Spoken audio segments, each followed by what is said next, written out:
नमस्कार साथियों, स्वागत करता हूं आपका हमारे सक्सेसफुल स्टडी यूट्यूब चैनल में।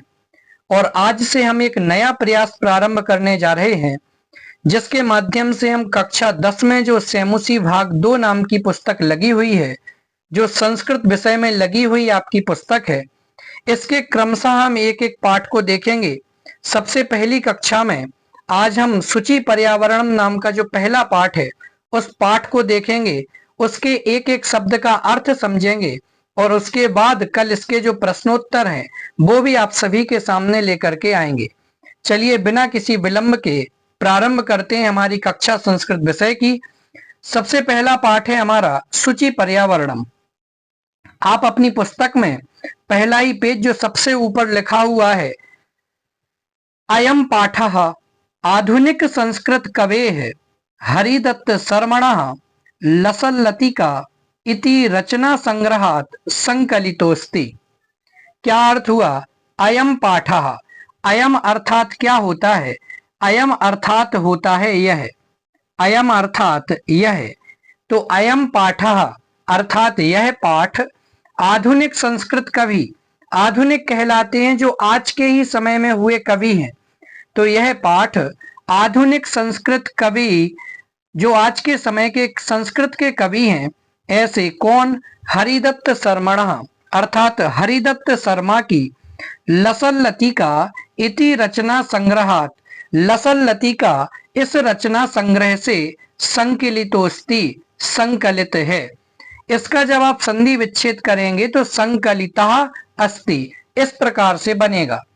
तो इसका अर्थ क्या हुआ कि ये जो पाठ आपके सामने है सूची पर्यावरण नाम का, ये हरिदत्त शर्मा नाम के एक लेखक हुए हैं, एक संस्कृत कवि हुए हैं।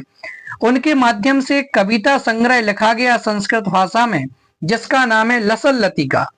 तो वहां से इस पाठ को उठाया गया है और आपके सिलेबस में जोड़ा गया है।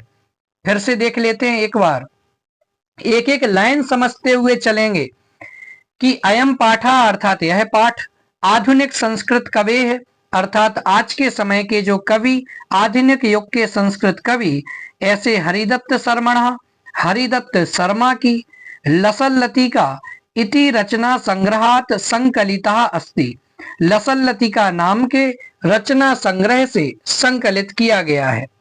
आगे बढ़ते हैं अब अगले लाइन की तरफ।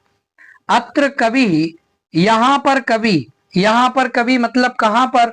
कि सूची पर्यावरणम नाम का जो ये पाठ है वहां पर, यहाँ पर कवि महानगराणाम, महानगराणाम यानी महानगरों की या महानगरों में। तो महानगर क्या कहलाते हैं? कि जो बड़े बड़े शहर हैं, बड़ी बड़ी सिटीज हैं, वो कहलाते हैं महानगर।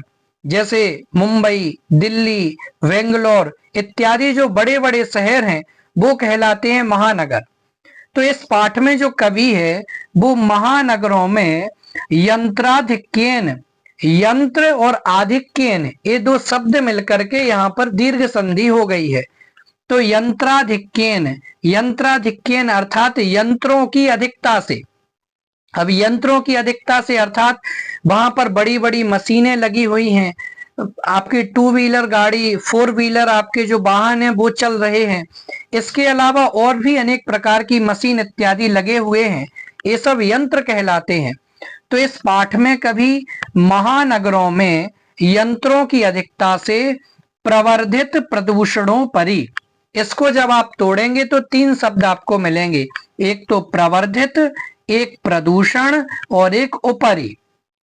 तो यहाँ पर कभी महानगरों में यंत्रों की अधिकता से प्रवर्धित अर्थात अच्छे तरीके से बढ़े हुए प्रदूषणोपरि, प्रदूषण प्लस उपरि गुण संधि हो गई। तो यहाँ पर यंत्रों की अधिकता से बढ़े हुए प्रदूषणोपरि अर्थात प्रदूषण के ऊपर चिंतित मना दृश्यते, चिंतित मन वाला दिखाई देता है। तो क्या इस पाठ में क्या कैसा आपको कवि दिखाई देगा? कि इस पाठ में कभी महानगरों में यंत्रों की अधिकता से, मशीन इत्यादियों की अधिकता से बढ़े हुए प्रदूषण के ऊपर चिंतित मन वाला दिखाई देता है। तो यंत्रों के कारण से प्रदूषण बढ़ रहा है, जल प्रदूषण, वायु प्रदूषण, ध्वनि प्रदूषण। अभी आपने दिल्ली में देखा होगा, इतने सारे कारखाने खुल गए हैं।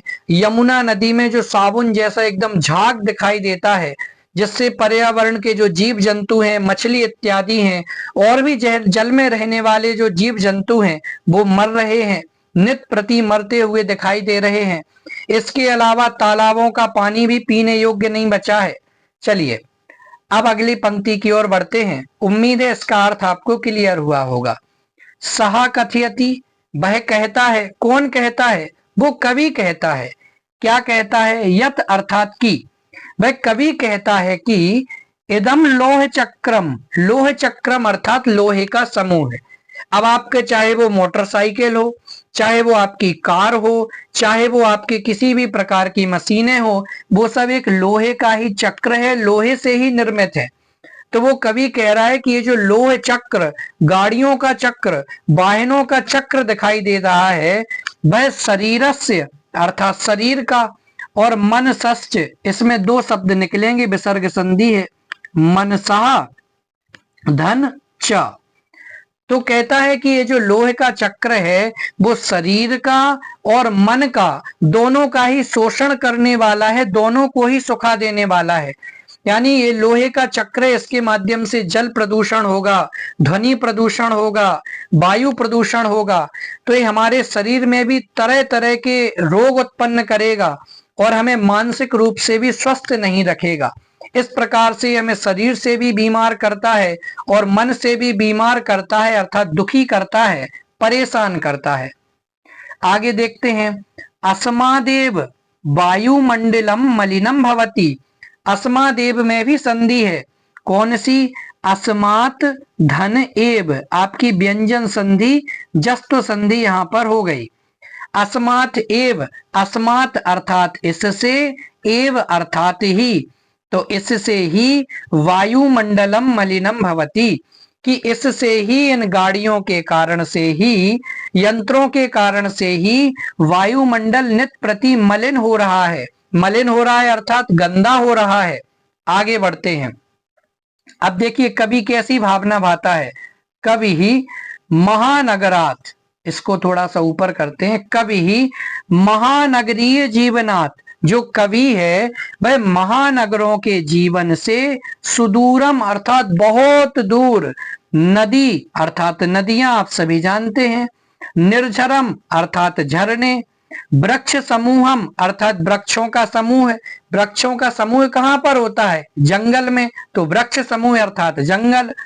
लता कुंजम अर्थात लता कुंज, और पक्षी कुल कलरव कूजितम, पक्षी अर्थात एक पक्षी, और कुल अर्थात समूह अर्थात बहुत सारे पक्षी। तो पक्षियों की कलरव अर्थात मधुर आवाज से, कुंजित अर्थात गुंजित, वन प्रदेशम, वन प्रदेश के प्रति, गमनाय अभिलषति, गमनाय अर्थात जाने के लिए, अभिलषति अर्थात अभिलाषा करता है, इच्छा व्यक्त करता है। ठीक है ना? तो इसमें कुल मिलाकर के ये कहा गया कि कवि महानगरों के जीवन से इतना परेशान हो गया है कि वो भागने की इच्छा कर रहा है, शहर से दूर जाने की इच्छा कर रहा है, और वो ऐसा स्थान ढूंढ रहा है कि जहां पर उसको क्या मिले, कि जहां पर उसको नदियां दिखाई दें, झरने दिखाई दें, जंगल दिखाई दें, पेड़ दिखाई दें, पक्षी दिखाई दें। और शहरों में तो ऐसी चीजें बहुत कम देखने को मिलती हैं। नीम के पेड़ शहरों में कहाँ देखने को मिलेंगे? बबूल के पेड़ कहाँ देखने को मिलेंगे? बरगद के पेड़ कहाँ देखने को मिलेंगे? वो केवल और केवल यही गांव में ही संभव है। इसलिए वो प्रदूषण भरी जिंदगी से मुक्ति पाना चाहता है और मन की और शरीर की शांति के लिए गांव के प्रति आना चाहता है। चलिए इसका अर्थ भी देख लेते हैं। आप चाहें स्क्रीनशॉट ले लीजिए और उतार लेना। आप देखिए, प्रस्तुत पाठ आधुनिक संस्कृत भाषा के कवि हरिदत्त शर्मा के रचना संग्रह, क्या नाम है? लसल लतिका से संकलित है। इस पाठ में महानगरों के यांत्रिक बहुलता से बढ़ते हुए प्रदूषण पर चिंता व्यक्त करते हुए कवि ने क्या कहा है कि यह लोहे चक्र तन मन का शोषक है। वायुमंडल और भूमंडल दोनों इससे मलिन हो रहे हैं। प्रस्तुत पाठ में कविताकार ने महानगरों के जीवन से दूर नदी, झरने, वृक्ष समूह या कानन, लता कुंज और पक्षियों से गुंजित वन प्रदेशों की ओर चलने की अभिलाषा व्यक्त की है। कानन अर्थात क्या होता है? कानन अर्थात होता है जंगल। इस प्रकार से ये थोड़ा सा कवि परिचय और पाठ का सारांश यहाँ पर बता दिया है। अब देखिए यहाँ पर इसमें 7 श्लोक 7 छंद आपको दिए गए हैं जो कि 4-4 पंक्तियों के हैं लेकिन अत्यंत सरल हैं। एक एक छंद को हम क्रमशः देखते हैं। सबसे पहले दुर्वहम अत्र जीवितम जातम प्रकृति रेव शरणम। पहले पढ़ के देखते हैं। दुर्वहम अत्र जीवितम जातम प्रकृति रेव शरणम शुचि पर्यावरणम महानगर मध्ये चलदनीसम कालायस चक्रम मनः शोषयत तनुः पेशयत भ्रमति सदा वक्रम दुर्दान्तैर्दशनैरमुना स्यान्नैव जनग्रसनम शुचि पर्यावरणम। देखिए क्या कह रहे हैं। कहते हैं दुर्वहम। दुर्वहम अर्थात क्या होता है? दुर्वहम अर्थात होता है भयानक, कठिन। और अत्र, इसमें 2 शब्द निकलेंगे आपके, दुर्वहम और अत्र। कौन कौन से? दुर्वहम और अत्र। तो दुर्वहम अर्थात क्या होता है? दुर्वहम होता है कठिन। तो दुर्वहम अत्र, अत्र अर्थात कहाँ? कि अत्र अर्थात महानगरों में। तो यहाँ महानगरों में दुर्वहम अर्थात कठिन, जीवितम अर्थात जीना या जीवन, जातम अर्थात हो गया है। यहाँ महानगरों में जीवन जीना कठिन हो गया है। अत्र अर्थात महानगरों में, जीवितम अर्थात जीवन जीना, दुर्वहम जातम अर्थात कठिन हो गया है। इसीलिए क्या कहता है कवि? प्रकृति रेव शरणम, प्रकृति ही सहारा है। प्रकृति की तरफ बढ़ना चाहिए, प्रकृति की ओर जाना चाहिए। प्रकृति से अर्थ है यहाँ पर नेचर, कि जहां पर हरे भरे वृक्ष होवे, हरे भरे पेड़ दिखाई देते हो, पक्षी दिखाई देते हो, जहां की वायु एकदम शुद्ध हो। नगरों में तो ना पेड़ देखने को मिलते हैं, ना हवा स्वच्छ चलती है। तो इस कारण से कवि कहता है कि जीवन जीना कठिन हो गया है। बड़े बड़े शहरों में लोग मास्क लगा करके घूमने लगे हैं। कभी किसी को स्किन का कैंसर हो जाता है, कभी किसी को कुछ हो जाता है। तो यहाँ पर महानगरों में जीवन जीना कठिन हो गया है। इसलिए प्रकृति रेव अर्थात प्रकृति ही एव, ये 2 शब्द हैं। इसलिए प्रकृति ही शरणम अर्थात सहारा है। शुचि पर्यावरणम, इसीलिए पर्यावरणम अर्थात पर्यावरण को, शुचि अर्थात पवित्र रखना चाहिए, स्वच्छ बनाना चाहिए। इसलिए आप देखिए सरकार भी पेड़ लगाने के ऊपर ध्यान दे रही है। अभी आपने आईपीएल में भी देखा होगा कि यदि 1 डॉट गेंद फेंकी जाती है तो उसके बदले 500 पेड़ लगाए जाते हैं। 2 गेंद यदि डॉट फेंकी जाएंगी तो 1000 पेड़ लगाए जाएंगे। तो सरकार भी कहीं ना कहीं पर्यावरण के प्रति लोगों को जागरूक कर रही है। तो देखिए कवि की मनोदशा कि यहाँ नगरों में जीवन जीना कठिन हो गया है, इसलिए प्रकृति ही सहारा है। और प्रकृति शरण भले ही है, लेकिन उसके पहले हमें पर्यावरण को स्वच्छ करना चाहिए। अब क्या कहता है कवि? कहता है कि महानगर मध्य, तो महानगर अर्थात जो बड़े बड़े शहर हैं, मैंने आपको बता दिया जैसे बंबई, दिल्ली इत्यादि, ऐसे बड़े बड़े शहरों के मध्य अर्थात बीच में, महानगरों के बीच में चलदनीसम, यहाँ पर भी 2 शब्द हैं, चलदनीसम। इसमें से आप देखेंगे चलत धन अनीसम, ठीक है ना? जो कठिन शब्दों आप लिख लीजिए। तो महानगरों के बीच में चलत अर्थात चलता हुआ और अनीसम अर्थात निरंतर। अनीसम अर्थात निरंतर, हमेशा, एवर टाइम, एवरी टाइम, हर समय। तो महानगरों के बीच में निरंतर चलता हुआ अर्थात 24 घंटे चलता हुआ कालायस चक्रम, कालायस चक्रम अर्थात कि भैया कालायस चक्रम अर्थात लोहे का चक्र, वाहनों का समूह, गाड़ियों का समूह, मशीनों का समूह। तो ये कालायस चक्रम अर्थात लोहे का चक्र, ये वाहनों का चक्र हमेशा क्या कहते हैं, किस किस प्रकार से, मनः अर्थात मन को, शोषयत अर्थात सुखाते हुए, शोषण करते हुए, और तनु अर्थात शरीर को, पेशयद अर्थात पीसते हुए, भ्रमति अर्थात घूमता है, सदा वक्रम अर्थात हमेशा टेढ़ा, सदा अर्थात हमेशा, और वक्रम अर्थात क्या होता है, वक्रम अर्थात होता है टेढ़ा। तो क्या कह रहे हैं कि महानगरों के बीच में ये जो कालायस चक्रम अर्थात गाड़ियों का समूह है वो चलत अनिसम निरंतर चलता रहता है, और मनः शोषयत मन को सुखाता है, सुखाता है अर्थात ऐसा नहीं कि कपड़े पर टांग दिया और सुखा रहा है, अर्थात मन को खराब कर रहा है, अच्छा सोच ही नहीं पा रहे हैं, मानसिक रूप से हम बीमार हो चुके हैं।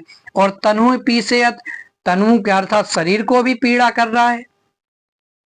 और भ्रमति सदा वक्रम हमेशा टेढ़ा घूमता रहता है। आप देखेंगे 24 घंटे वाहन चल रहे हैं, गाड़ियां चल रहे हैं, 1 मिनट की भी शांति नहीं है।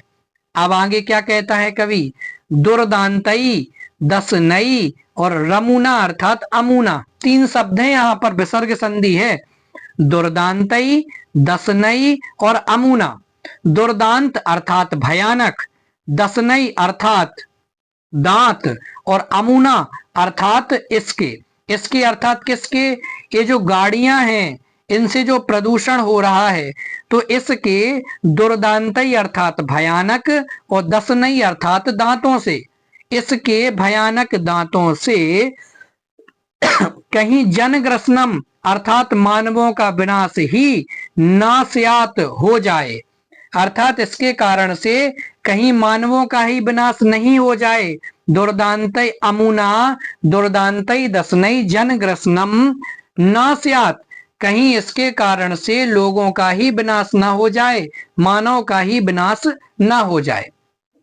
ठीक है ना। तो देखिए एक बार फिर से सामान्य भाषा में कि भैया यहाँ पर अत्र अर्थात इन महानगरों में, दुर्वहम अर्थात कठिन हो गया है, जीवितम जातम अर्थात जीवन जीना, इसीलिए प्रकृति ही एव शरणम, इसीलिए प्रकृति ही एकमात्र सहारा है, इसलिए शुचि पर्यावरणम, पर्यावरण को स्वच्छ रखना चाहिए, क्योंकि महानगर मध्य, महानगरों के बीच में, चलत अनिसम निरंतर चलता हुआ, कालायस चक्रम अर्थात वाहनों का समूह, मनः शोषयत अर्थात मन को सुखाते हुए, तनु पीसियत तनु को पीसते हुए अर्थात शरीर को पीसते हुए, सदा वक्रम भ्रमति हमेशा टेढ़ा घूमता रहता है, और दुर्दांतई दसनई यमुना, और इस वाहनों के चक्र रूपी भयानक दांतों से कहीं जनग्रसनम एव नास्यात, कहीं मानवों का ही विनाश न हो जाए।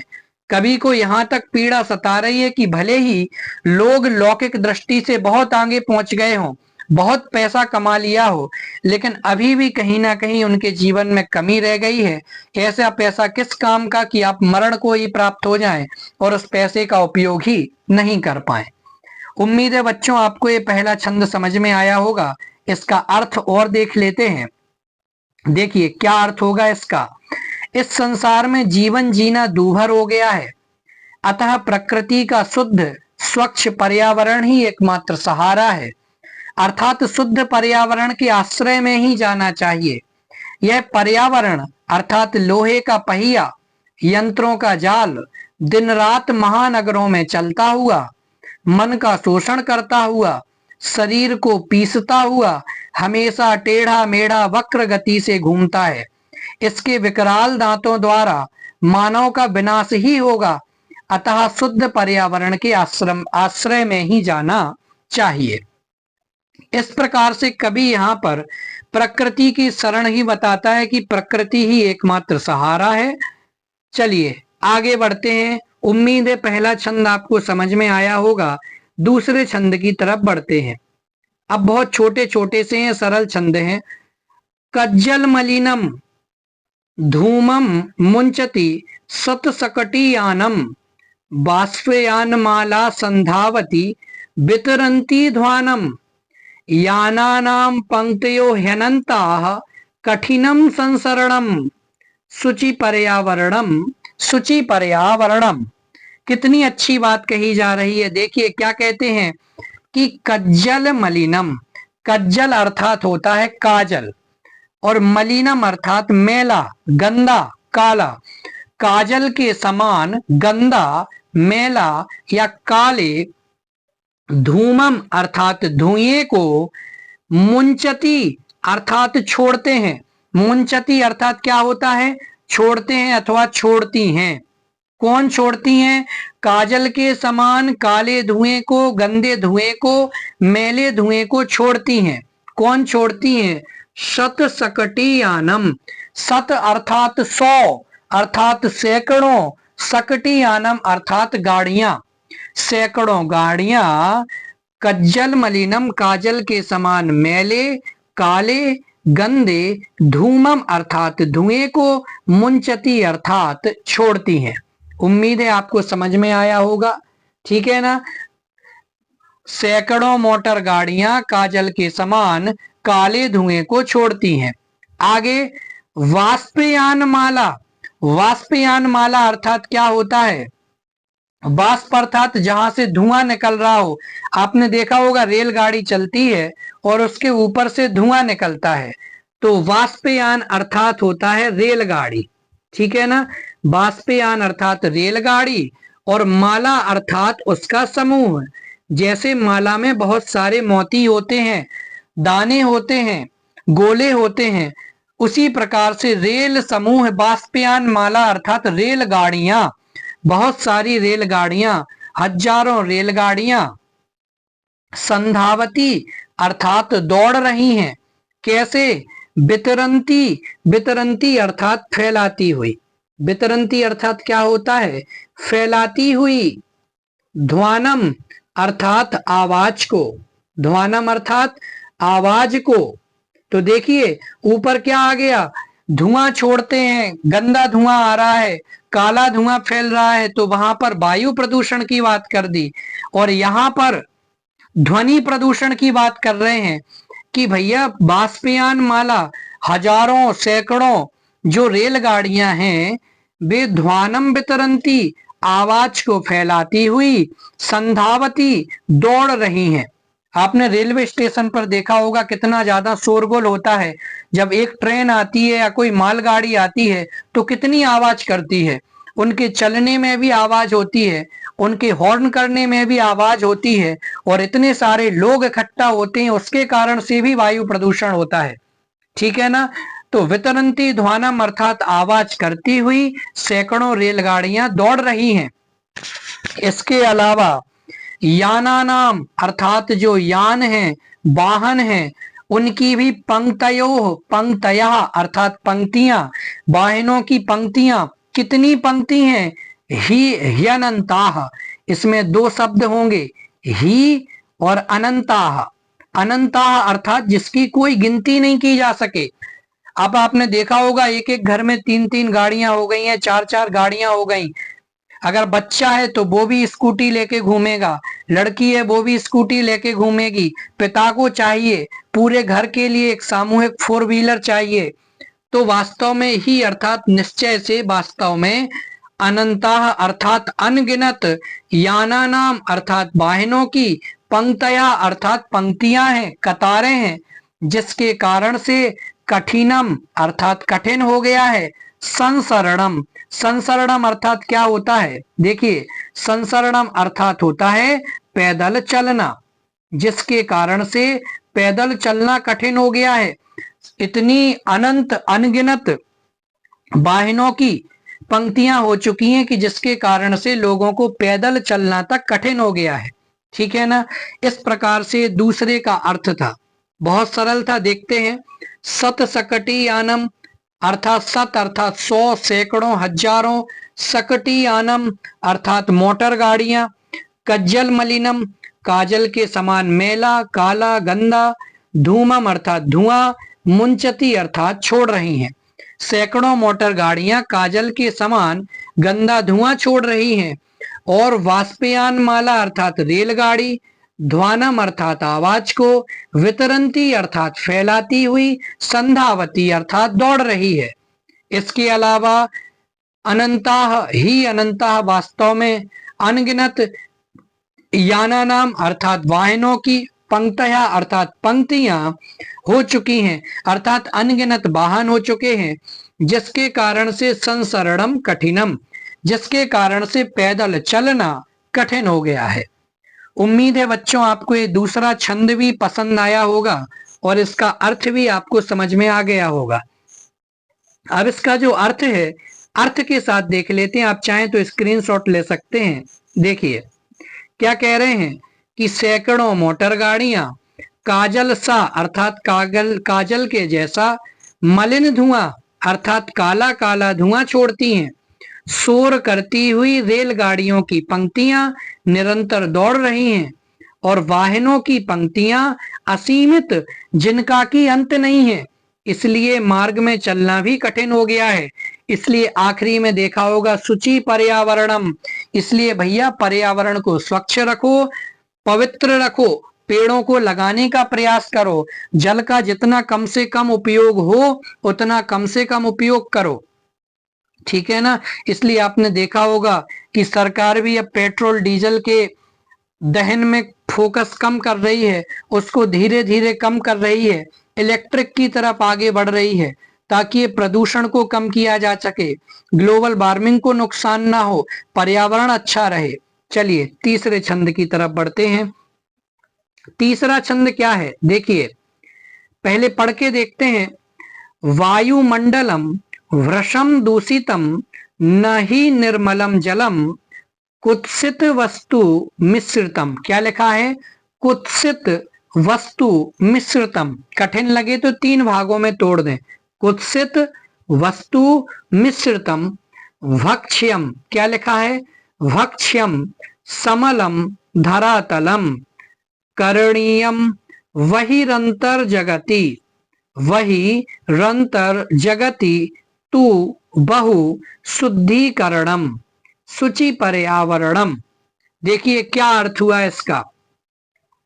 कह रहे हैं कि अब पर्यावरण इतना प्रदूषित हो चुका है कि हवा भी स्वच्छ नहीं मिल रही है। दिल्ली में अभी एक ऐसा होम खुला है, एक ऐसा बार जैसा कहना चाहिए खुला है कि जहां पर आपको 1 घंटे शुद्ध हवा मिलेगी, शुद्ध ऑक्सीजन मिलेगी और उसकी फीस शायद 299-300 रुपए के आसपास रखी गई है और लोग वहां जा रहे हैं। क्यों? क्योंकि लोगों को शुद्ध वायु मिल ही नहीं रही, लोगों को प्रदूषित वायु का सामना करना पड़ रहा है। इसलिए वायुमंडलम अर्थात वायुमंडल, भ्रसम अर्थात अत्यंत, दूषितम अर्थात प्रदूषित हो चुका है। भ्रसम अर्थात दूषितम, भ्रसम अर्थात अत्यंत, वायुमंडलम अर्थात वायुमंडल, दूषितम अर्थात दूषित हो चुका है, गंदा हो चुका है। वायुमंडल अत्यंत गंदा हो चुका है और निर्मलम जलम नहीं, निर्मल जल भी नहीं है, पीने को शुद्ध पानी नहीं मिल रहा है। अभी भारत में ऐसे कई गांव हैं जहां पर पीने को स्वच्छ पानी की व्यवस्था नहीं है। दिल्ली जैसे शहर में, बंबई जैसे शहरों में भी जो छोटी छोटी झोपड़पट्टियां हैं जिनमें लोग रहते हैं, उनको भी शुद्ध पानी पीने को नहीं मिलता है। तो वायुमंडल अत्यंत दूषित हो चुका है। जल है, पानी है, वाटर है, वो आपको एकदम स्वच्छ नहीं मिल रहा है, गंदा पानी पीने को मिल रहा है। और कुत्सित अर्थात खोटी, वस्तु अर्थात वस्तुएं, मिश्रितम अर्थात मिला दी गई हैं। किसमें? भक्ष्यम अर्थात खाने योग्य पदार्थों में, कि जो खाने वाली चीजें हैं, भक्ष्यम अर्थात भोज्य पदार्थ, खाने योग्य पदार्थ, खाने योग्य चीजों में कुत्सित अर्थात खोटी, गंदी, वस्तु अर्थात वस्तुएं, मिश्रितम अर्थात मिला दी गई हैं। और खास करके तो बाजार का खाना खाने ही योग्य नहीं है। वहां पर आकर के कहीं मक्खियां बैठ रही हैं, कई दिन पुराने तेल से वो बनाया जा रहा है। पानी पूरी के पानी में आप जानते होंगे टाटरी मिलाई जाती है, जिसके कारण से पानी और खट्टा हो, तो उससे भी लोगों को कैंसर तक होने का खतरा है। तो भक्ष्यम कुत्सित वस्तु मिश्रितम, कि भोज्य पदार्थों में खोटी वस्तुओं को, गंदी वस्तुओं को मिला दिया गया है। और समलम धरातलम की जो धरातल है, जो पृथ्वी है, वह समलम अर्थात मल से सहित, मलेन सहितम, समलम धरातल है जो पृथ्वी है वो मल से युक्त हो चुकी है, गंदी हो चुकी है। इसलिए कवि क्या कह रहा है कि क्या करना चाहिए? करणीयम अर्थात करना चाहिए। बही ही अंतः जगति, बही अर्थात बाहरी और अंतः अर्थात भीतरी, जगति अर्थात जगत में। इसलिए संसार में बही अर्थात बाहरी और अंतः अर्थात भीतरी, बहु अर्थात बहुत ज्यादा, शुद्धिकरणम अर्थात शुद्धिकरण, करणीयम अर्थात करना चाहिए।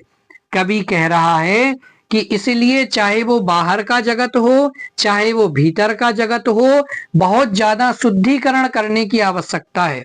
ठीक है ना। संसार में बाहरी और भीतरी, बाहरी गंदगी कैसी कि रोड पर भैया कभी कचरा मत फेंको, आपको ध्यान रखना चाहिए, हमेशा डस्टबिन में ही कचरा फेंकना चाहिए। और जो सरकार की गाड़ी आती है कचड़े वाली, उसमें भी गीला कचरा अलग बक्से में फेंकना चाहिए और जो सूखा कचरा है वो अलग फेंकना चाहिए। प्लास्टिक पॉलीथीन का कम से कम उपयोग करना चाहिए। तो बहुत ज्यादा बाहर में भी शुद्धि की आवश्यकता है, जिसके अतिरिक्त जल में भी गंदी चीजों को नहीं फेंकना चाहिए। और अंदर में भी जो लोग तरह तरह का भोजन कर रहे हैं या फिर लोगों ने अपने मन में भी कई प्रकार की गंदगी को लगा रखा है, किसी के प्रति ईर्ष्या, किसी के प्रति द्वेष, जलन, घृणा, इन सबको भी दूर करने की आवश्यकता है।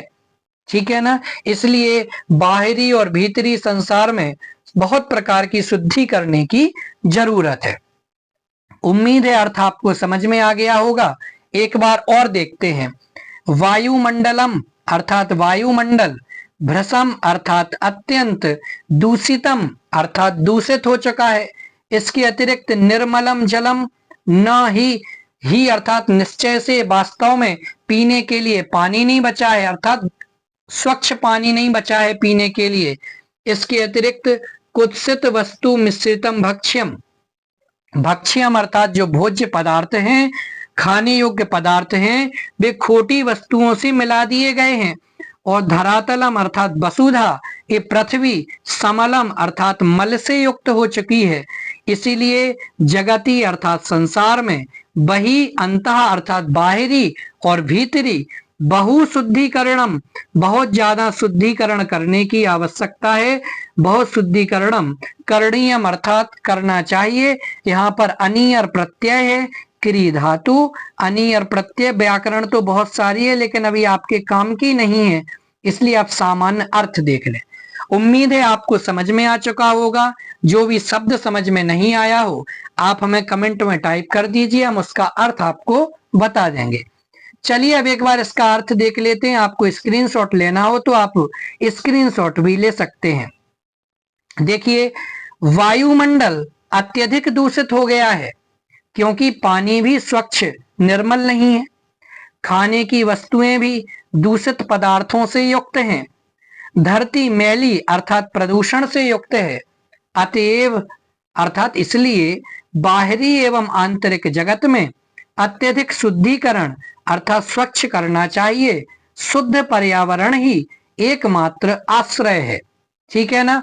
शुद्ध पर्यावरण ही एकमात्र आश्रय है।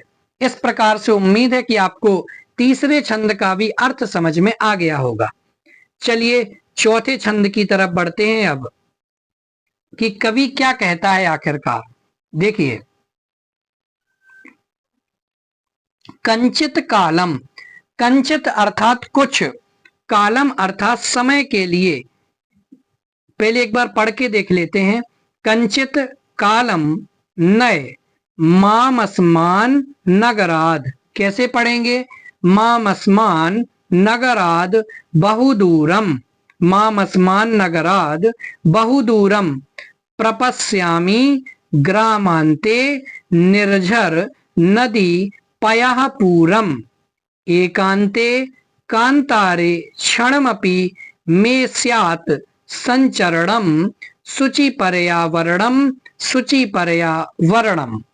क्या कह रहे हैं देखिए कि कंचित कालम, कंचित कालम अर्थात कुछ समय के लिए, कंचित कालम अर्थात कुछ समय के लिए, नए, नए अर्थात क्या होता है, ले जाओ, ले चलो, कुछ समय के लिए ले चलो, ले जाओ, कहाँ ले जाओ, किसको ले जाओ, माम अर्थात मुझको। अब यहां पर बहुत सारे शब्द निकल के आएंगे, एक बार देख लीजिए, माम, अस्मात और नगरात, ये तीन शब्द निकल करके आएंगे। तो कंचित अर्थात कुछ, कालम अर्थात समय के लिए, नए अर्थात ले चलो, ले जाओ, कहा, बहु दूरम बहुत दूर ले जाओ, किसको, माम अर्थात मुझको, अस्मात नगरात अर्थात इस नगर से। कवि कह रहा है कि अब इस शहरों में रह करके मुझको इतनी घुटन होने लग गई है कि अब मेरा यहाँ रहने का मन नहीं करता। इसलिए कवि कहता है कि माम अर्थात मुझको, कंचित कालम अर्थात कुछ काल के लिए, कुछ समय के लिए, अस्मात नगरात इस नगर से, इस महानगर से, इस शहर से, बहु दूरम अर्थात बहुत दूर, नए अर्थात ले जाओ, मुझको इस नगर से बहुत दूर ले जाओ। प्रपश्यामी, प्रपश्यामी अर्थात देखता हूं, क्या देखता हूं, कहा, ग्रामांते गांव के अंत में। दो शब्द यहां पर भी हैं, ग्रामांते, कौन कौन से शब्द हैं, ग्राम और अंत में। मैं प्रपश्यामी अर्थात देखता हूं, प्रपश्यामी इसके अर्थ, इसका मतलब है कि मैं के साथ प्रयोग होगा। मैं देखता हूं ग्रामांते अर्थात गांव के अंत में, निर्झर अर्थात झरने, नदी अर्थात नदियां, और पयाह अर्थात जल से भरे हुए, पूरम अर्थात तालाब।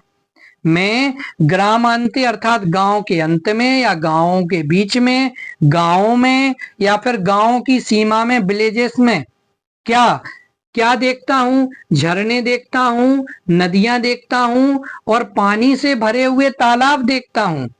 और क्या कहता है कवि, ऐसे एकांते अर्थात एकांत, अकेले, कांतारे अर्थात जंगल में, एकांत जंगल में, क्षणम अपि क्षण भर के लिए ही सही, एक सेकंड के लिए, एक घंटे के लिए, एक दिन के लिए ही सही, लेकिन मैं अर्थात मेरा, स्यात अर्थात हो जाए, संचरणम अर्थात घूमना फिरना विचरना हो जाए।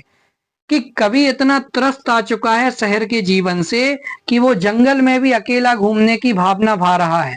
वह चाह रहा है कि मैं कुछ समय के लिए जंगल में चला जाऊं, वहां वॉक कर आऊं, वहां पर घूम आऊं, वहां जंगली जानवरों को देखाऊं, पेड़ पौधे देखाऊं और गांव में नदियां, झरने और पानी से भरे हुए तालाब को देख लूं। इस प्रकार की मनसा लेकर के कवि चल रहा है। उम्मीद है अर्थ आपको समझ में आ गया होगा। एक बार इसका सामान्य अर्थ देख लेते हैं। कवि कहता है कि कंचित कालम कुछ समय के लिए, नए अर्थात ले जाओ, माम अर्थात मुझको, अस्मात नगरात अर्थात इस नगर से, बहु दूरम अर्थात बहुत दूर।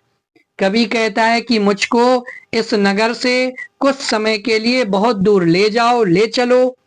मैं ग्रामांते अर्थात गांव के अंत में, निर्झर अर्थात झरने, नदी अर्थात नदियां, पया पूरम अर्थात पानी से भरे हुए तालाब, प्रपश्यामी अर्थात देखता हूं।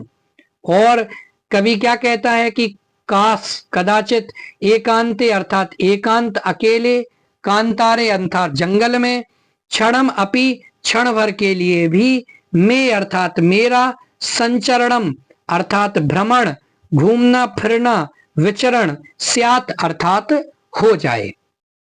ठीक है ना। इसलिए शुचि पर्यावरणम, पर्यावरण को स्वच्छ रखना चाहिए, शुद्ध रखना चाहिए। इस प्रकार की बात कवि ने यहाँ पर हमसे कही है।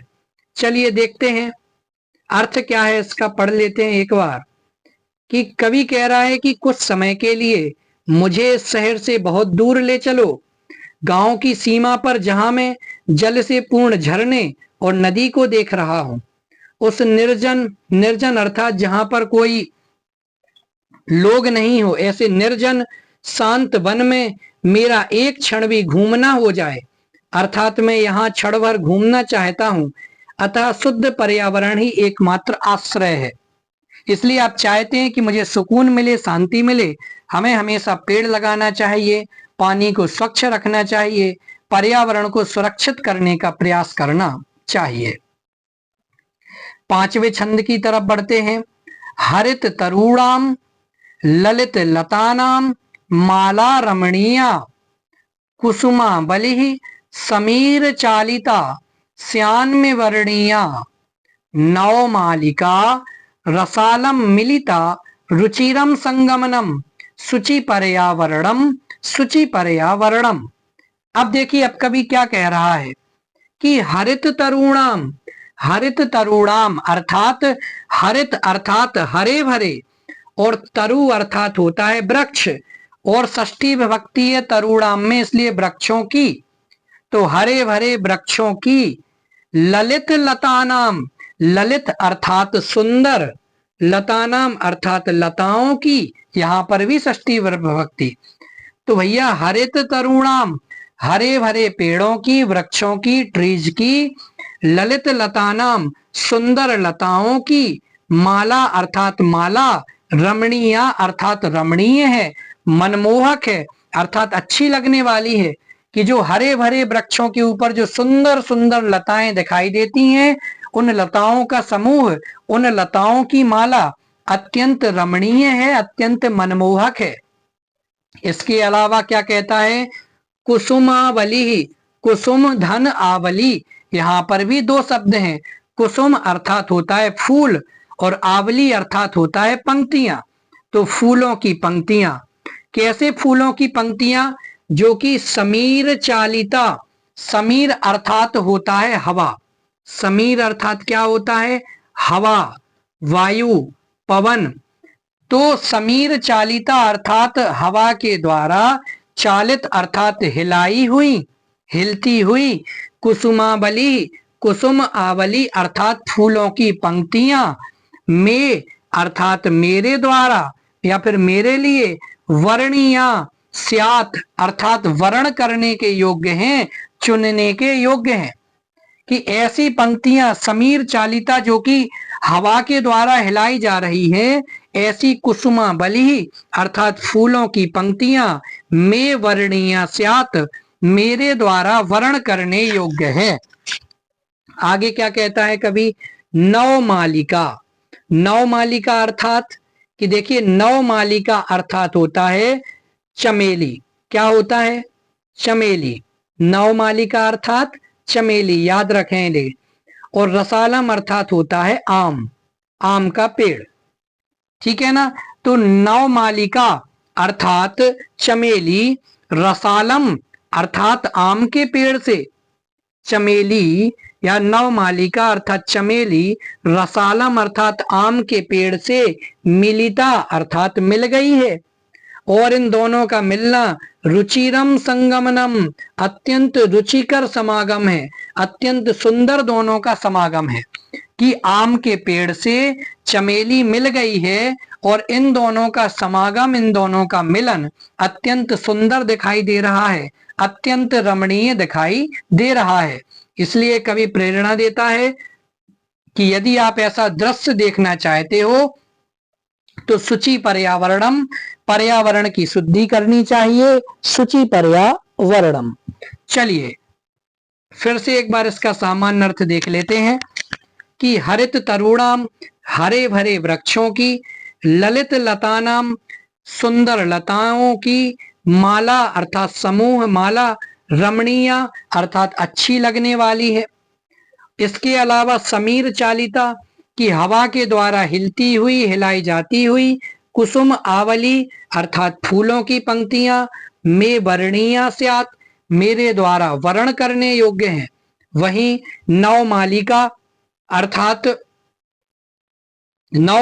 अर्थात चमेली, रसालम मिलिता अर्थात आम से मिल गई है, आम के वृक्ष से मिल गई है, और इन दोनों का मिलन संगम, ये रुचिरम संगनम, अत्यंत रुचिकर दिखाई दे रहा है, अत्यंत सुंदर दिखाई दे रहा है।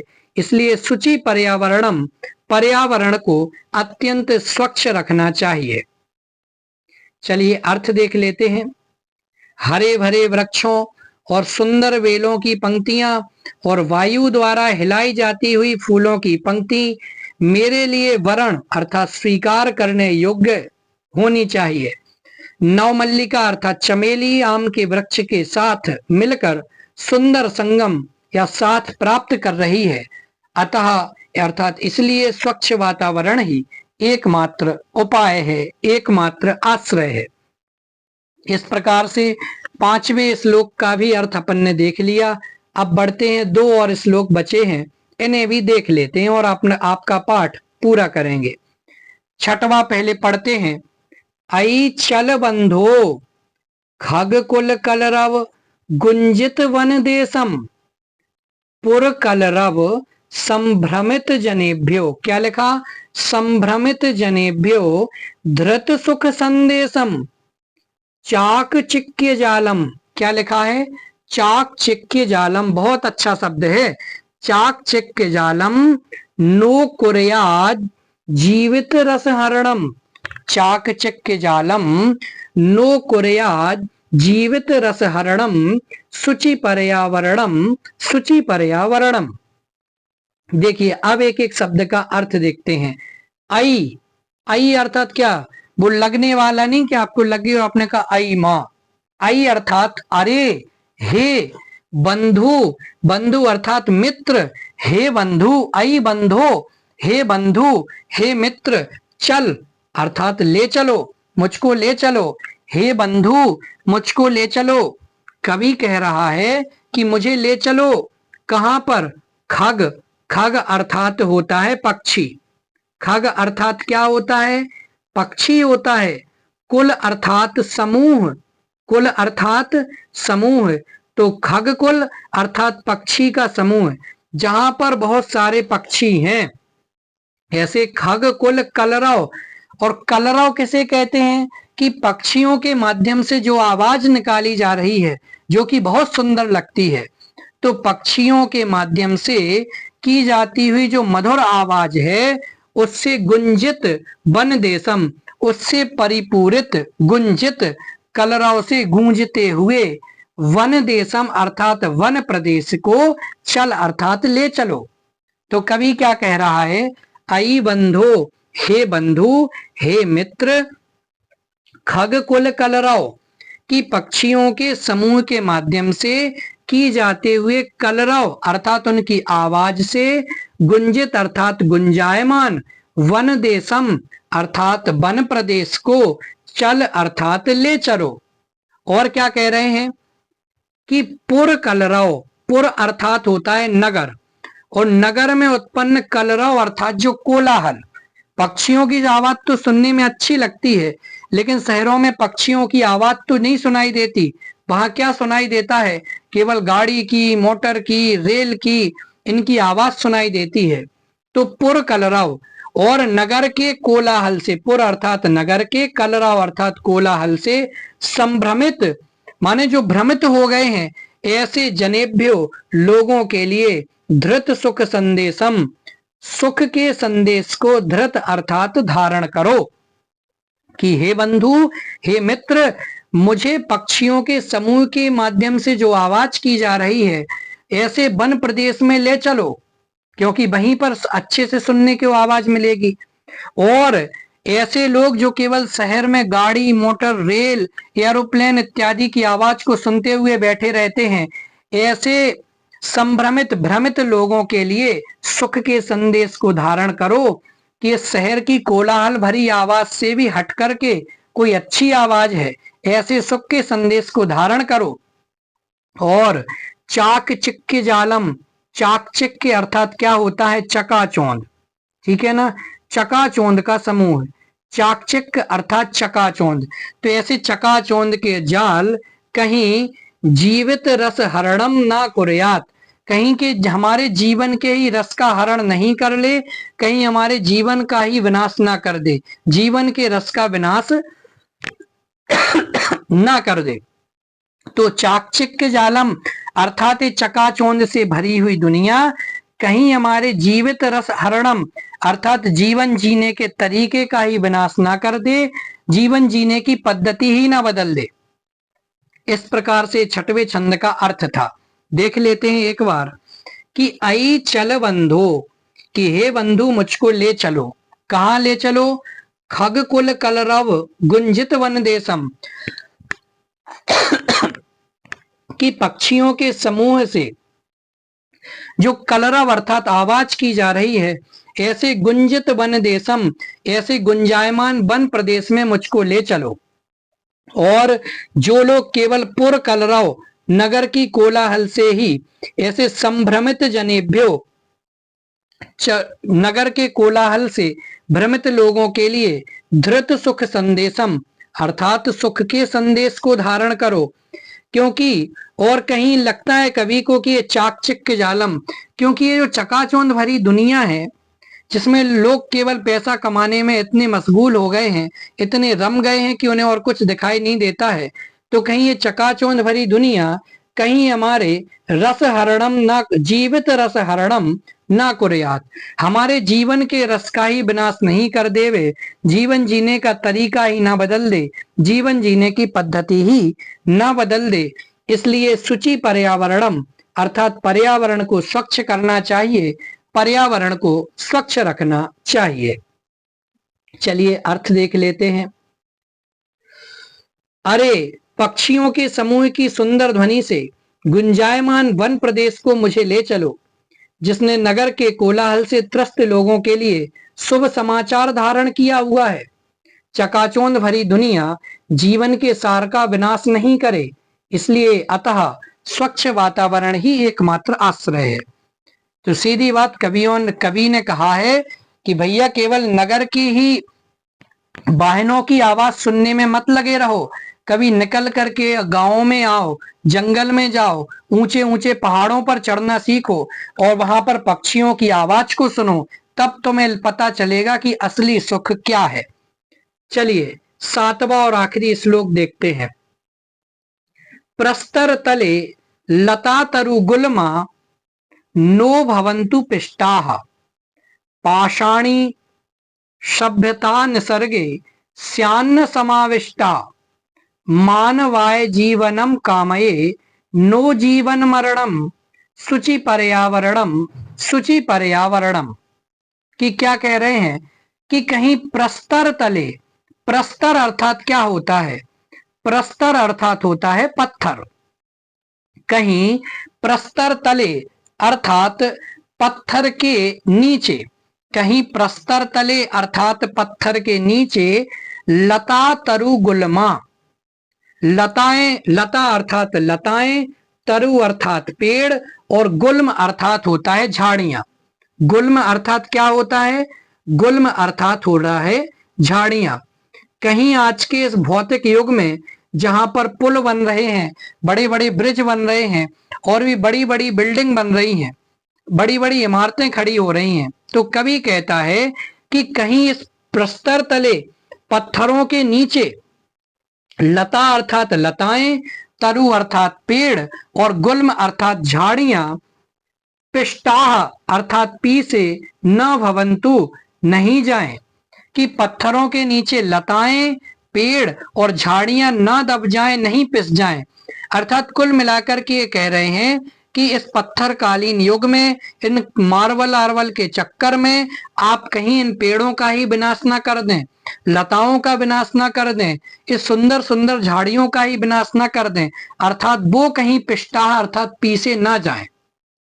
और पाषाणी सभ्यता की जो आजकल पत्थर की सभ्यता आ गई है, जगह जगह मार्बल लगाना, जगह जगह कहीं कुछ करना, तो कह रहे हैं कि पाषाणी सभ्यता निसर्गे अर्थात प्रकृति में समाविष्टा स्यात न, या समाविष्टा न स्यात, कि पाषाणी सभ्यता कहीं हमारी प्रकृति में ही समावित ना हो जाए, क्योंकि लोग पेड़ों को काट करके पत्थर को लगाना चाह रहे हैं।